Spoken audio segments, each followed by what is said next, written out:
Janu I love you. এখন তুমি আমাকে বলো তো। কি? দাঁড়া, আমি এখনই তোর বাপেরে বলতেছি।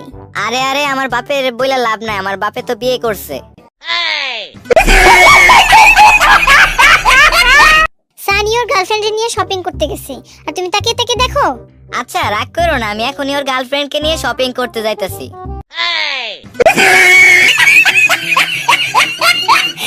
চলো আমরা বিয়ে করে ফেলি।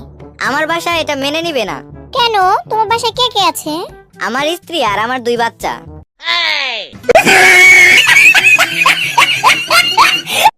আচ্ছা জান, আমি যেই খাবারটা সব থেকে বেশি পছন্দ করি সেই খাবারটা অর্ডার দিয়ে দাও। এটা অর্ডার দিয়ে বাবা কেমনে? এটা তো শুধু আমার কাছেই আছে। জান, তোমাকে একটা কথা বলি। হ্যাঁ বলো। না মানে কথাটা অনেকক্ষণ ধরে বলতে যাচ্ছি, তুমি আবার রাগ করবা না তো? না, আমি রাগ করব না, বলো তুমি। না মানে তোমার সাথে আমি ব্রেকআপ করতে চাচ্ছি। ওফ, তুমি তো আমাকে ভয় দেখিয়ে ফেলছিলা। আমি তো মনে করেছিলাম তুমি খাবারের বিলটা দিতে পারবা না, মানিব্যাগটা আনতে ভুলে গেছো।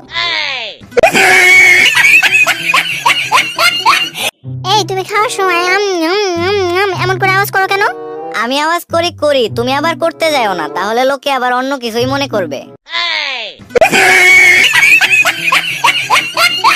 তুমি কি জানো তোমার জন্য আমি আগুনের ওপর দিয়ে হাঁটতে পারি, পাহাড়ের আগুনের লাভার ওপর ঝাঁপ দিতে পারি, এমনকি। আচ্ছা আচ্ছা, এত কিছু লাগবে না, চলো আমরা দুজনেই বাইরে থেকে ঘুরে আসি। জান, বাইরে অনেক রোদ, রোদটা একটু কমে নিক তারপরেই যাই।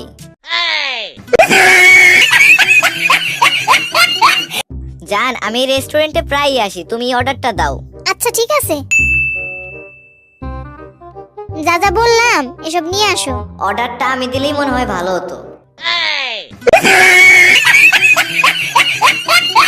জান, তুমি আমাকে কতটা ভালোবাসো? যতটা তুমি আমাকে ভালোবাসো ঠিক ততটাই। হারামজাদি, তার মানে তুই এতদিন আমার সাথে টাইম পাস করতেছিলি।